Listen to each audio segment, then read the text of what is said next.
Hello everyone, welcome back to my channel. I hope you guys are doing well. आज हम start करने वाले हैं अपनी एक नई प्लेलिस्ट जिसमें हम डिस्कस करेंगे एसक्यूएल।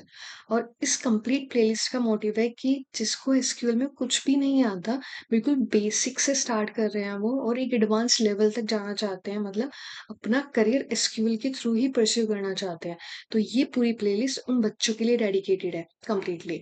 और जो भी बीटेक परस्यू कर रहे होंगे या फिर कर चुके हैं, उन सब बच्चों को ये पता है कि एसक्यूएल कितना इम्पोर्टेंट टॉपिक है हमारे उसके लिए। अब इसमें बिल्कुल छोटी-छोटी टेक्निकल टर्मिनोलॉजी से मैं स्टार्ट करूँगी। आई थिंक आपको लग सकता है जिन्होंने थोड़ा बहुत भी एसक्यूएल अपने BTech first, second, third, fourth year के किसी भी फेज़ में पढ़ा होगा, उन्हें लग सकता है कि ये कुछ स्टार्टिंग की वीडियोज़ बहुत बेसिक हैं, पर जिन्होंने स्टार्ट नहीं किया है, मैं उन बच्चों पे भी फ़ोकस कर रही हूँ। अगर स्टार्टिंग की आपको 1-2 वीडियो ईज़ी लगती है तो आप थोड़े स्किप कर सकते हो, वरना आप उसे समझ सकते हो, सिर्फ़ आपका रिवीज़न हो जाएगा। स्टार्टिंग की 1 या 2 लेक्चर्स इसमें कंप्लीटली डेडिकेटेड रहेंगे, जो भी हम टर्मिनोलॉजीज़ यूज़ करने वाले हैं एसक्यूएल में, उसको डिस्कस करेंगे, ठीक है? और बिल्कुल ज़ीरो से स्टार्ट करने वाले हूँ इस प्लेलिस्ट को। और ये जो ये लेक्चर है, ये लेक्चर नंबर 1 है इस प्लेलिस्ट का, जिसमें हम सिर्फ़ बहुत बेसिक चीज़ें डिस्कस करेंगे। ये सिर्फ़ एक तरीके से इस प्लेलिस्ट का एक इंट्रो वीडियो है, ठीक है?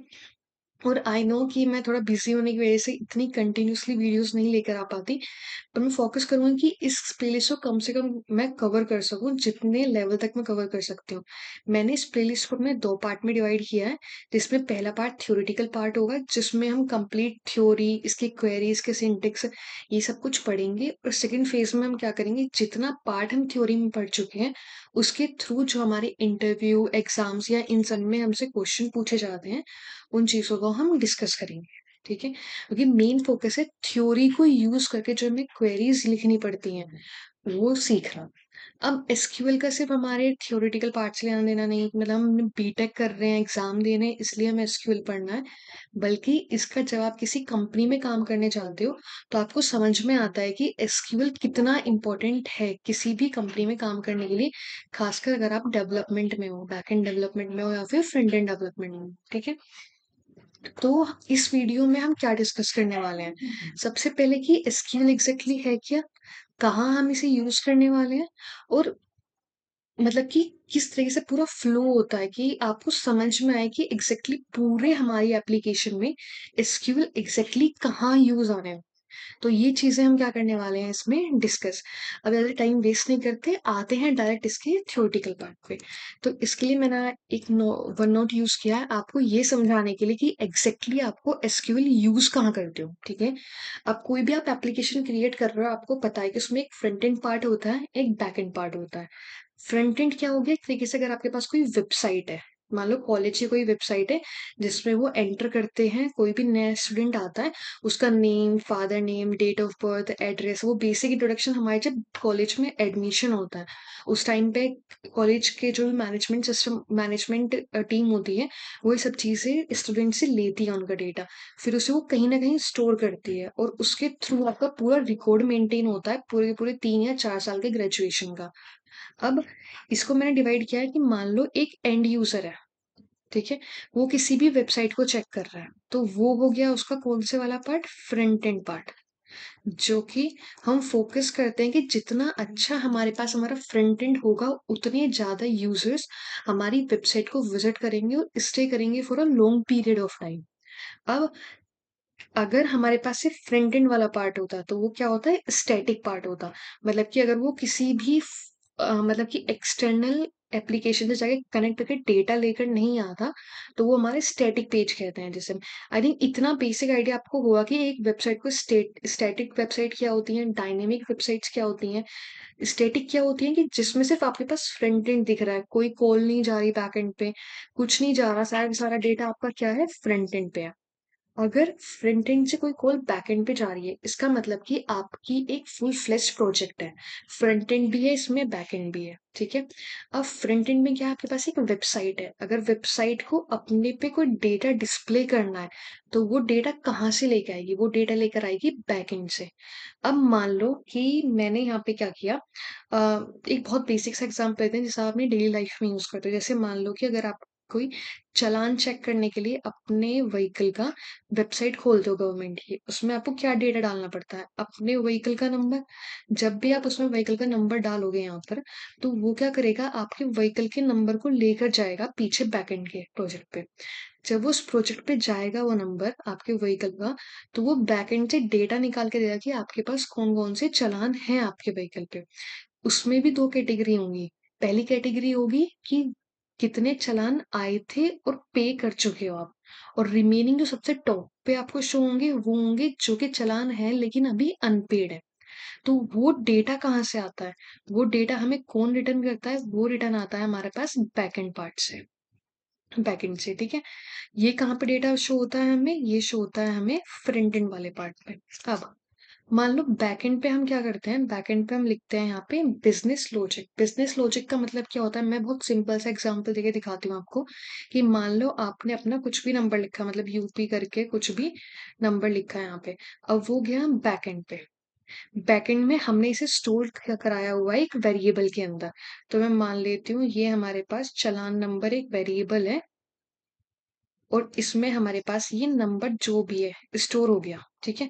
अब ऐसा भी तो हो सकता है कि यूज़र इस नंबर में कुछ एंटर ही ना करे और डायरेक्ट हिट कर दे, बिना कुछ एंटर करे, कि जाओ सबमिट कर दिया उसने, कि इस ब्लैंक नंबर का निकाल के लेकर आओ। तो ये तो एक रॉन्ग क्वेरी हो गई ना, कि तुम गलत डेटा माँग रहे हो बैकएंड से, कि तुम नल का कैसे चालान निकाल सकते हो? तो बिज़नेस लॉजिक इसका क्या हुआ कि आप यहाँ पे क्या लिखते हो, इफ एल्स कंडीशन लगाते हो। इफ एल्स कंडीशन का मतलब होगा कि पहले आप चेक करोगे कि जो भी आपके पास चालान नंबर है, वो क्या है, वो नल तो नहीं है। अगर वो नल नहीं है, तभी आप क्या करोगे, उसे रिटर्न करोगे डेटा। रिटर्न करोगे डेटा। अब इतना तो होगा कि नल चेक करने का। अगर हमें थोड़ा-सा और अपना बिज़नेस लॉजिक अच्छा बनाना होता, तो हम क्या कर सकते थे, हम क्या करते, पहले हम डेटा निकालते कि अगर चालान नंबर नल नहीं है, तो जो भी डेटा है, हमने डेटा को फेच कर लिया। कि हाँ, ये चालान हमारे इस पर्टिकुलर व्हीकल नंबर से कनेक्टेड है, ठीक है? फिर हमने उस डेटा को एक जगह स्टोर करा लिया, जिसको मैं मान लेती हूँ रिजल्ट। फिर मैं चेक करूँगी कि अगर मेरे पास रिजल्ट क्या आता है, नल, मतलब कि मेरे पास कोई डेटा फेच ही होकर नहीं आया, मतलब कि इसका मतलब कि कोई भी चालान उस व्हीकल नंबर पर नहीं है। जब से उसने परचेज़ किया है, अभी तक उसपे कोई भी नहीं आया है। तो इसका मतलब रिजल्ट क्या आएगा, हमारे पास नल आएगा।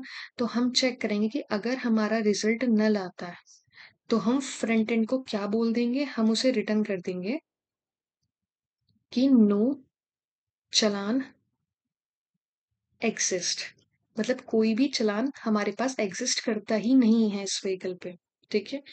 या फिर एक केस में आ सकता है कि हमारा पहले हम अपनी जगह पे चेक करें कि क्या जो ये व्हीकल नंबर दिया है उसने, उससे रिलेटेड कोई डेटा है भी या नहीं भी। तो उसके लिए भी हम इफ कंडीशन लगा सकते हैं, लेकिन मैं सिर्फ अभी यहाँ पे रिजल्ट के ऊपर केसेस लगा के दिखा रही हूँ।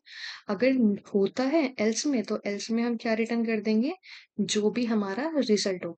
तो इसको हम बोलते हैं, हमारा ये है बिजनेस लॉजिक, कि हमें जो क्वेरी हमारे पास फ्रंट एंड से आई है, उसे किस तरीके से हमें पूरा का पूरा एग्जीक्यूट करना है, जिससे हम फ्रंट एंड को रिजल्ट दे सकें।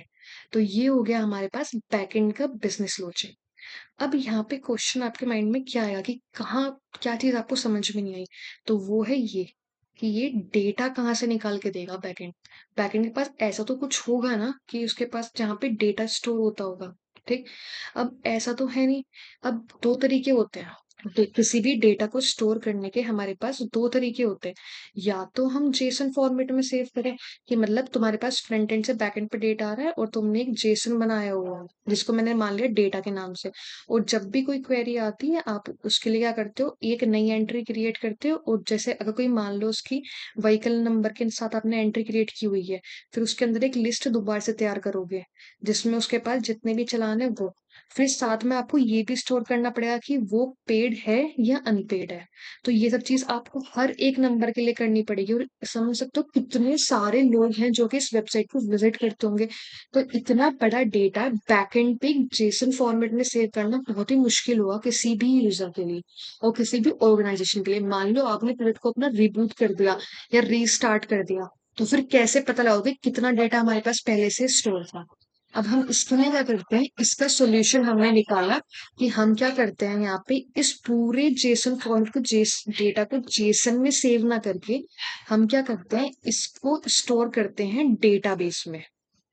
ठीक है, तो हमने क्या करना शुरू करा, अपने डेटा को स्टोर करना शुरू कर दिया डेटाबेस में जाकर। ठीक है, अब बैकएंड को अगर डेटाबेस से डेटा लेना है, फेच करना है, तो उसके लिए तो हमें कुछ ना कुछ काम करना पड़ेगा। तो जब बैकएंड को डेटाबेस से डेटा लेना होगा, तो वो क्या करेगा, यहाँ पे क्वेरी लिखेगा कुछ। वो क्वेरी क्या होंगी, जो भी वो डिमांड करेगा, जो भी बैकएंड को चाहिए होगा डेटाबेस से, वो उसका डिमांड करेगा कोई भी क्वेरी लिखने के बाद। अगर वो क्वेरी जाएगी डेटाबेस में, जो भी डेटा है हमारे पास वो एग्जीक्यूट होगा, जो भी डेटा मैच करेगा वो बैकएंड के पास आएगा, बैकएंड उसे फिर बिजनेस लॉजिक के अकॉर्डिंग पूरा पूरा एग्जीक्यूट करेगा, और जो फाइनल बिजनेस लॉजिक हमारा रिजल्ट देगा वो रिटर्न हो जाएगा कहाँ पे, फ्रंट एंड पे। अब जो ये क्वेरी होती है, ये जो क्वेरी है ये किस फॉर्मेट में होती है, ये क्वेरी होती है हमारी एसक्यूएल। बहुत सारे फॉर्मेट्स होते हैं, लेकिन जो हम इसमें करने वाले हैं वो हम पढ़ने वाले हैं एसक्यूएल, जो कि होते हैं स्ट्रक्चर्ड क्वेरी लैंग्वेज। ठीक है, स्ट्रक्चर्ड क्वेरी लैंग्वेज, इसके नाम से ही पता लग रहा है कि ये क्वेरी लिखने वाली लैंग्वेज, जो कि हमें डेटाबेस को ये समझने में हेल्प करेगा कि backend exactly data, complete data में से क्या डेटा चाहता है। तो ये होगा क्वेरी लैंग्वेज, जो कि स्ट्रक्चर्ड फॉर्मेट में होगी। तो इसलिए हमें एसक्यूएल पढ़ना है कि जिससे हम बैकएंड को क्या कर सकें, डेटाबेस को कम्युनिकेट करने में हेल्प कर सके। तो ये है हमारा एसक्यूएल। ठीक है, ऐसी बहुत सारी लैंग्वेज है जो आप कर सकते हैं, लेकिन एसक्यूएल बहुत मेन है। ठीक, अब जो डेटा स्टोर होता है डेटाबेस में, वो सबसे सही तरीका क्या है, या तो मैं जाके कोई भी रो उठाऊं और कहीं पे भी डेटाबेस में अपना डेटा स्टोर करूं, जैसे मैं यहाँ जेसन फॉर्मेट में कर रही थी, लेकिन उसे ट्रेवर्स करने में, फाइंड आउट करने में, अपडेट करने में, तो उसमें बहुत ज़्यादा प्रॉब्लम आती है। तो एक सही तरीका क्या होता है किसी भी डेटा को डेटाबेस में स्टोर करने का, वो होता है एक टेबल फॉर्मेट।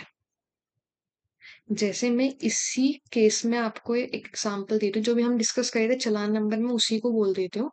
तो हम क्या करेंगे, एक अलग से एक टेबल क्रिएट करेंगे अपने डेटाबेस के अंदर, जिसमें मैं दूंगी कि चलो मान लो मेरे पास एक सीरियल नंबर है, यहाँ पे मेरे पास आ गया व्हीकल नंबर, यूजर जो भी बायर है उसका नाम,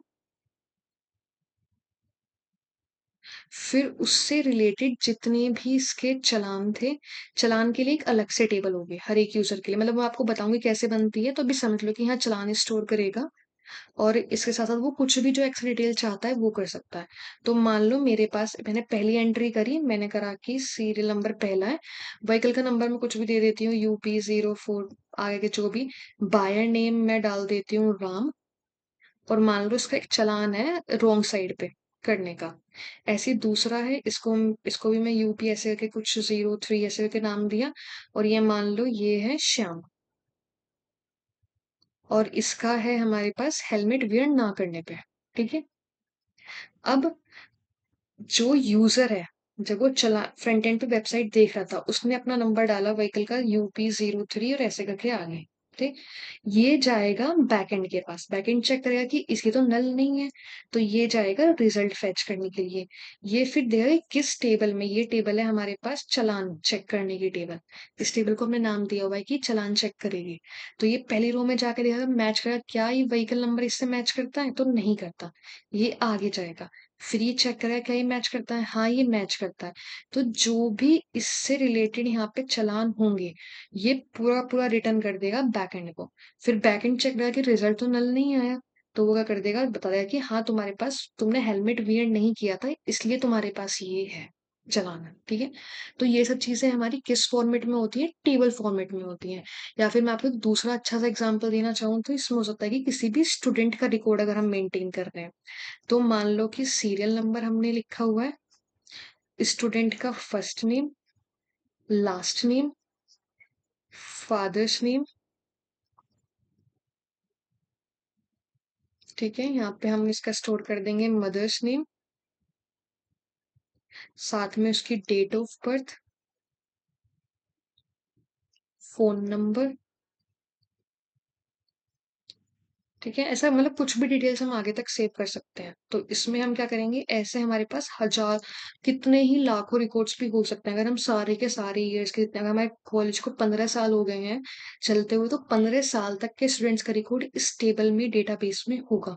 क्योंकि कभी नहीं पता कि हमें किस स्टूडेंट का डेटा हमें निकाल के देना पड़ जाए। ठीक है? तो जब भी हम, या तो एक उनका यूनिवर्सिटी रोल नंबर होता है, तो हम क्या करेंगे, हम डायरेक्ट रोल नंबर डालेंगे कोई सा भी, तो उस रोल नंबर को डालने से हमें ये पता लग जाएगा उसके कॉरेस्पॉन्डिंग स्टूडेंट का फर्स्ट नेम क्या था, लास्ट नेम क्या था, फादर्स नेम क्या है, मदर्स नेम क्या है, उसकी डेट ऑफ बर्थ क्या है, उसका फोन नंबर क्या है। तो इसलिए हमारी यूनिवर्सिटी हो, कोई भी गवर्नमेंट, हर एक वेबसाइट के साथ एक डेटाबेस कनेक्ट होता है। जो भी आप डेटा एंटर करते हो किसी भी टाइप की वेबसाइट में, वो सब कुछ कहाँ जाके स्टोर होता है, डेटाबेस में। और डेटाबेस में जो भी डेटा स्टोर होता है वो एक स्ट्रक्चर्ड फॉर्मेट में होता है।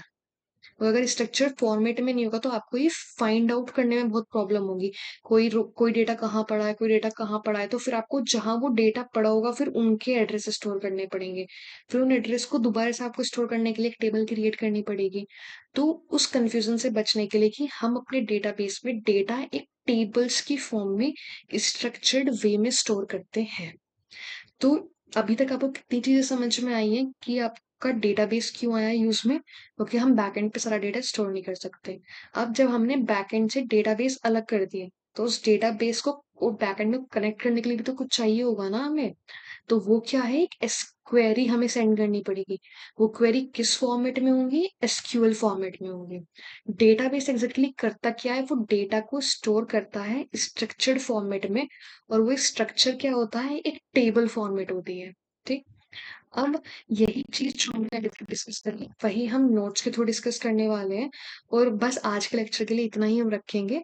तो देखते हैं, अगर कुछ और नई चीज मिलती तो उसे भी आगे हम डिस्कस करेंगे। तो हम इसमें मैं आपको बता चुकी हूँ, playlist completely basic to advance level के बच्चों के लिए है। और यहाँ पे हम बेसिक इंट्रोडक्शन डिस्कस कर रहे थे एसक्यूएल का। अब हमने पढ़ा डेटाबेस क्या होता है। डेटाबेस क्या है, एक ऑर्गेनाइज्ड कलेक्शन है किसी भी स्ट्रक्चर्ड डेटा का। डेटा ऐसे थोड़ी किसी चालान नंबर ही होगा, उसमें और भी बहुत चीजें हो सकती हैं उससे रिलेटेड, कि उसकी सर्विस कितनी हुई है, व्हीकल की है, बहुत कुछ चीजें हम एक वेबसाइट पे किसी भी पर्टिकुलर एंट्री के लिए शो कर सकते हैं। आपका आज का इस वीडियो के बाद होमवर्क यही होगा कि अगर आपने आज तक वेबसाइट को इतने गौर से नहीं देखा है, तो आप क्या करो, किसी भी एक बड़ी वेबसाइट पे जाओ गवर्नमेंट को, उसमें देखो कि अगर तुम लॉगिन कर रहे हो तो तुम्हारे तुमसे डेटा मांग रहा है, तो उसको मतलब उसकी भी एक टेबल क्रिएट हो रही है। फिर तुम कोई एंटर कर रहे हो कुछ डेटा फैच करने के लिए, तो वो नंबर चाह रहा है, वो फिर विजिट कर रहा होगा। और ये आप चेक कर सकते हो किस तरीके से किसी भी वेबसाइट में जाना और इंस्पेक्ट पे जाके, या फिर वहां पे नेटवर्क के में एरिया में देना, कि जब भी आप कोई बटन हिट करते हो तो एक कॉल जाती है बैकएंड पे। ठीक है, बैकएंड का आप कोड नहीं देख सकते हो कि वो सिक्योरिटी पर्पसेस की वजह से। लेकिन बैकएंड के बाद वो कहाँ जाती होंगी, डेटाबेस के पास। और डेटाबेस क्या है, एक ऑर्गेनाइज्ड कलेक्शन है स्ट्रक्चर्ड डेटा का। और मैंने आपको एक्सप्लेन किया कि स्ट्रक्चर्ड डेटा मतलब किस फॉर्मेट में होता होगा, टेबल के फॉर्मेट में। ठीक। अब डेटाबेस हमें क्या हेल्प कर सकता है, अब ये चीज देखो। अगर हमारे पास कोई डेटा, मान लो टेबल पड़ी हुई है, तो कई बार आपने देखा होगा ना, कि आप देखते हो कि हमारे जो डेटा दिया था कॉलेज में, उसमें हमारी डेट ऑफ बर्थ गलत है, या फोन नंबर गलत है, या फादर का नेम गलत है। तो आप क्या होता है, दोबारा मैनेजमेंट के पास जाते हो, मैनेजमेंट क्या करता है, तुमसे तुम्हारा रोल नंबर पूछता है और बोलता है कि तुम्हें क्या नेम करेक्शन कराना है। तो पहले वो करेगा, उस रोल नंबर के थ्रू वो पूरी रो निकाल लेगा कि हाँ ये डेटा है जो पहले से टेबल में पड़ा हुआ है। अब तुम्हें क्या करेक्शन कराना है, तुम फादर नेम कराना कराना है तो फादर नेम चेंज कर देगा, मदर नेम चेंज कर देगा। तो हम क्या क्या काम कर सकते हैं डेटाबेस के साथ, या तो हम कुछ भी फेच कर सकते हैं जिसको हम बोल देते हैं गेट। ठीक। दूसरा हम क्या काम कर सकते हैं, हम क्या कर सकते हैं, अपडेट कर सकते हैं, या कोई भी नई चीज इंसर्ट कर सकते हैं, या फिर कुछ भी पर्टिकुलर पॉइंट हम डिलीट कर सकते हैं। तो ये तो चार काम कर सकते हैं। मैं तो डेटा फेच करेंगे, अपडेट करेंगे, कुछ नया इंसर्ट करेंगे, या किसी एग्जिस्टिंग को डिलीट करेंगे। तो ये चार काम हम सिर्फ डेटाबेस के साथ कर सकते हैं, और यही हमें चार चीजें पढ़नी है और क्वेरीज देखनी है, जिससे आपको ये समझ में आएगा कि एग्जैक्टली आप एसक्यूएल क्वेरीज कैसे लिखोगे ये चार ऑपरेशंस को कवर करने के लिए। ठीक है। तो ये क्या पॉइंट था हमारे पास, कि जो डेटाबेस है वो हमें हेल्प करता है डेटा को स्टोर कराने में, एक्सेस मतलब गेट करना, मैनिपुलेट मतलब अपडेट या डिलीट करने में। ठीक है, हमारे कंप्यूटर में। अब एसक्यूएल क्या है? सबसे पहली बात तो जब भी कोई इंटरव्यू में या किसी भी थ्योरेटिकल क्वेश्चन में आपसे ये पूछे कि व्हाट इज़ एसक्यूएल? सिंपल लिखो कि it stands for structured query language. ये हमें हेल्प करता है बैकएंड को डेटाबेस के साथ कनेक्ट करने में। बैकएंड को जो डेटा चाहिए बिज़नेस लॉजिक के अकॉर्डिंग, वो डेटा उसे मिल जाएगा। एसक्यूएल क्या है? एक ऐसा टूल है जिसके थ्रू आप अपने डेटा को जब ऑर्गेनाइजली फेच कर सकते हो, मैनेज कर सकते हो, रिट्रीव कर सकते हो, ठीक है? अपने कंप्यूटर डेटाबेस के से। अब ये क्या है कंप्यूटर लैंग्वेज जैसे आप जावा पढ़ते हो, Java backend full front end दोनों कवर कर सकती है, नोड जेएस पढ़ते हो, जावा स्क्रिप्ट पढ़ते हो, बहुत पाइथन, डीप लर्निंग में, मशीन लर्निंग में, ऐसे ही एसक्यूएल भी एक कंप्यूटर लैंग्वेज है जो कि आपको हेल्प करती है रिलेशनल डेटाबेस सिस्टम से। रिलेशनल डेटाबेस सिस्टम भी हम टर्म आगे डिस्कस करेंगे, लेकिन मैं आपको एक छोटा सा हिंट दे देती हूँ कि जो हमारी डेटाबेस में टेबल्स क्रिएट होती है ना, उनमें भी आपस में किसी ना किसी टाइप का रिलेशन होता है। उसी के थ्रू हम अपने टेबल्स को क्रिएट करते हैं बहुत कॉम्पैक्ट फॉर्म में, कि हमें बाद में जाके फ्यूचर में कोई भी प्रॉब्लम ना हो। और अगर आपसे कोई पूछता है कि एसक्यूएल किसने बनाई थी, तो ये डेवलप करी थी आईबीएम के कंप्यूटर साइंटिस्ट ने 1970 के में। ठीक है? और उसमें बहुत सारे अपडेट्स आए हैं और बहुत ईज़ी है, इतना मुश्किल नहीं है सीखना ये। और हमारा लेक्चर छोटा-सा लेक्चर था यहीं हम ख़त्म करते हैं। अगर आपको ये वीडियो इन्फॉर्मेटिव लगी हो या फिर आप चाहते हो कि मैं इस पे थोड़ा फ्रीक्वेंटली और जल्दी वीडियोज़ बनाकर आपके लिए लेकर आऊँ, तो प्लीज़ इस वीडियो को लाइक करना, फ्रेंड्स के साथ शेयर कर देना और अगर हो सके तो चैनल को सब्सक्राइब कर देना and thank you so much. Bye bye.